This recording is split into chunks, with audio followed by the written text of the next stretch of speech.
अस्सलाम वालेकुम स्टूडेंट। आज की वीडियो में हम एक्सरसाइज सॉल्व करने के लिए आए जिसमें शॉर्ट क्वेश्चन हम सॉल्व करेंगे 1.2 से लेकर 1.5 तक। चलिए स्टूडेंट स्टार्ट करते हैं। हमारे पास एक्सरसाइज है, एक्सरसाइज के हम शॉर्ट क्वेश्चन करने के लिए जा रहे हैं, शॉर्ट क्वेश्चन। और इन शॉर्ट क्वेश्चन में हमारे पास है क्वेश्चन 1.2। 1.2 में कह रहा है डिफरेंशिएट करें between base quantity and derived quantity. तो जब भी आपको पता है कि अच्छा एक चीज याद रखनी है आपने, क्वेश्चन दो तरह से आता है। एक आता है define base quantity and derived quantity.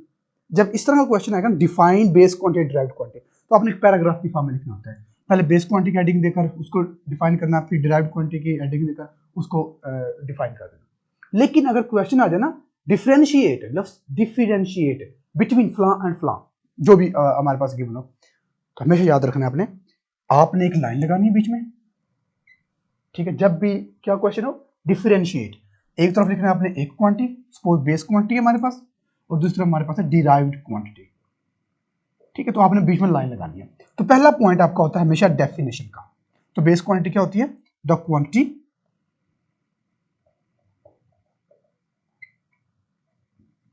On the basis of which other quantities are expressed, ठीक है। वो वाली क्वांटिटी जिनकी बेस पर हम किसी दूसरी क्वांटिटी को एक्सप्रेस करते हैं, बयान करते हैं, लिखते हैं, उसको हम बोल देते हैं बेस क्वांटिटी। अब आ जाए डिराइव्ड क्वांटिटी पर। तो डिराइव्ड क्वांटिटी क्या होगी? The quantities which are expressed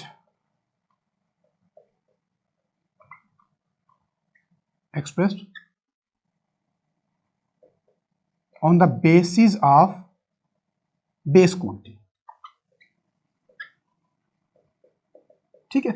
यानी कि डिराइव्ड क्वांटिटी वो वाली क्वांटिटी होगी जिनको हम बेस क्वांटिटी की वजह से लिखते हैं, बयान करते हैं, एक्सप्रेस करते हैं, उनको बोलते हैं डिराइव्ड क्वांटिटी। दूसरा पॉइंट हमारे पास होगा एग्जांपल्स का। एग्जांपल हमारे पास कितनी हो सकती है जी? हमें पता है बेस क्वांटिटी तो 7 होती है, ये हमने ऑलरेडी पढ़ा हुआ है।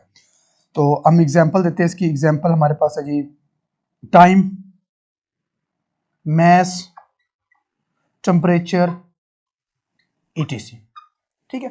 और डिराइव्ड क्वांटिटी के हमारे पास जो एग्जांपल्स हैं वो इन 7 के अलावा जितनी होंगी सारी सारी डिराइव्ड क्वांटिटी होंगी। फॉर एग्जांपल वॉल्यूम है, एरिया है, फोर्स है, ठीक है, etc। तो ये हमारे पास कोई सी हम 3-4 एग्जांपल दे सकते हैं, ठीक हो गया। चले नेक्स्ट हमारे पास है 1.3 शॉर्ट क्वेश्चन 1.3।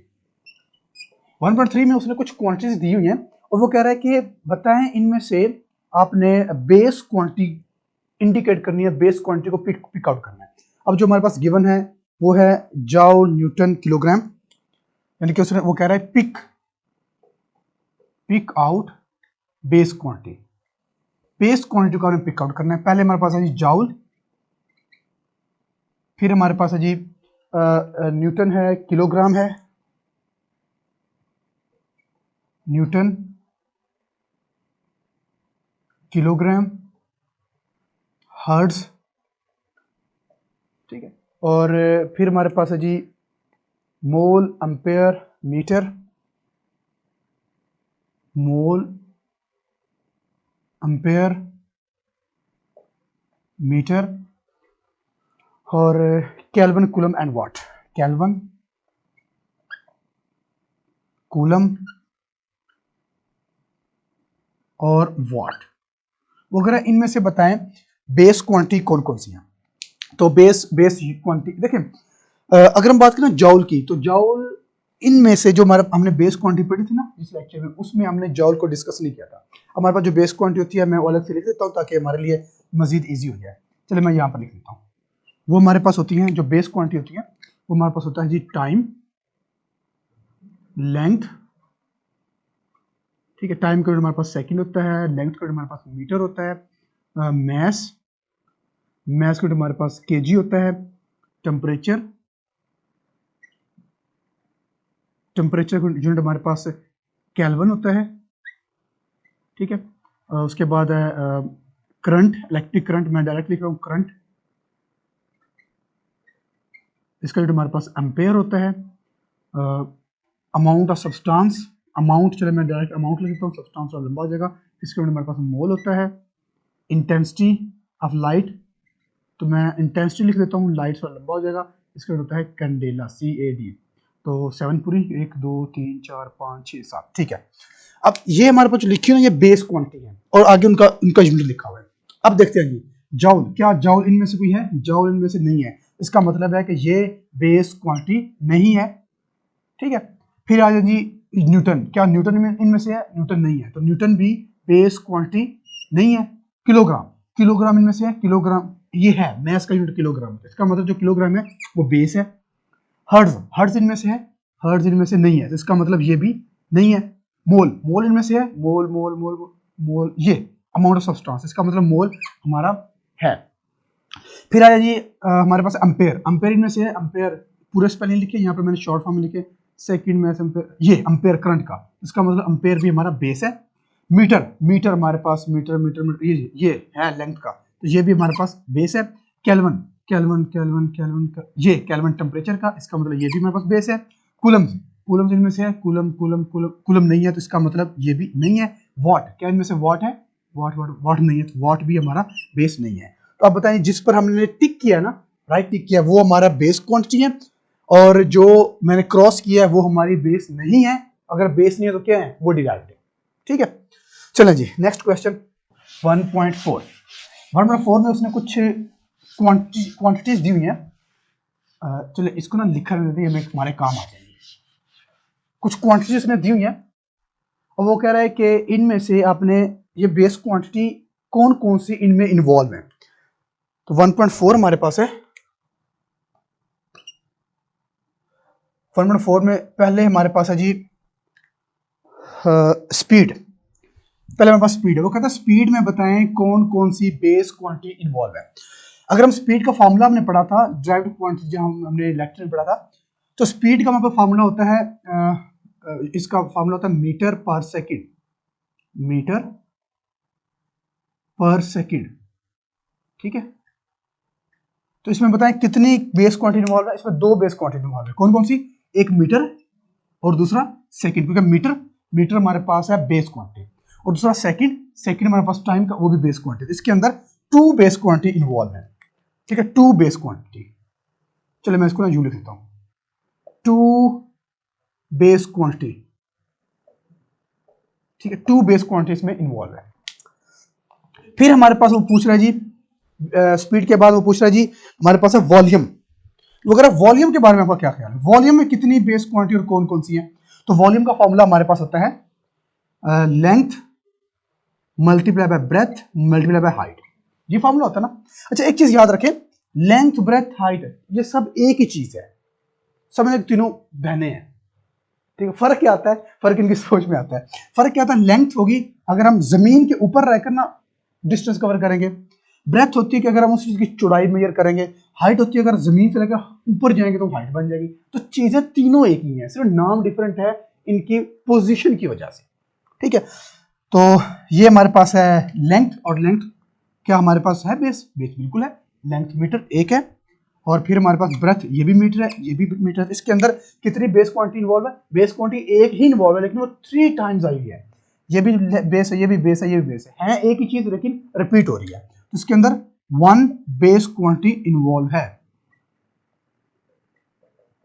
ठीक हो गया। नंबर 3 में हमारे पास कह रहा है कि हमारे पास है जी force.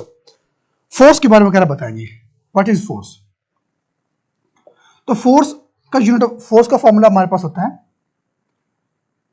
M A, F is equal to M A, यानी कि इसको हम यूं कह सकते हैं, हमने ये पढ़ा था किलोग्राम मीटर पर सेकंड स्क्वायर, इसको यूं लिख लें या फिर मीटर के नीचे इसको स्क्वायर कर लें।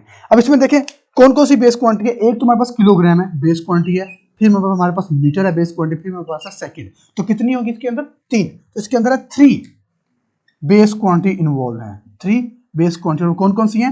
वो किलोग्राम है, मीटर है और सेकंड है। नंबर 4 पर आ जाए। 4 में कह रहा है जी वॉल्यूम है हमारे पास, वर्क, सॉरी वर्क है। वो कहता है वर्क के बारे में बताएं। तो वर्क का जो फॉर्मूला हमारे पास होता है वो होता है फोर्स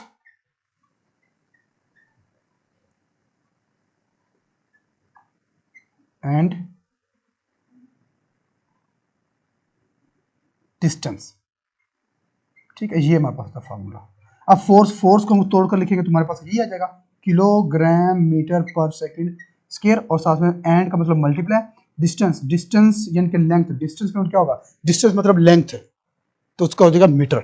तो इसके अंदर जो हमारे पास इन्वॉल्व है वो कितनी बेस क्वांटिटी इन्वॉल्व है, किलोग्राम एक है, मीटर दो है, सेकंड तीन है। सिर्फ इसमें ये कि मीटर दो दफा है, सेकंड दो दफा है, बाकी है तो एक चीज ना। इसमें भी तीन क्वांटिटी इन्वॉल्व है, थ्री बेस